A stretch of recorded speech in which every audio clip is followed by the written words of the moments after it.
Legnaro, presso la Corte Benedettina, Veneto Agricoltura ha fornito le prime valutazioni sull'andamento del settore primario veneto nel 2010.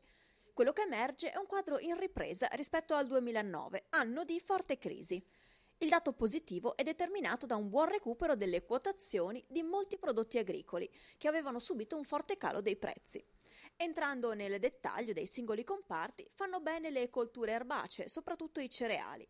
Bene anche il vino, che ha confermato il Veneto regione leader nazionale con una produzione di 8,2 milioni di ettolitri di vino.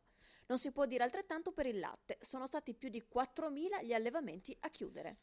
In difficoltà anche gli allevamenti da carne, che vedono le quotazioni in calo e un aumento dei costi di produzione, soprattutto per le spese di alimentazione.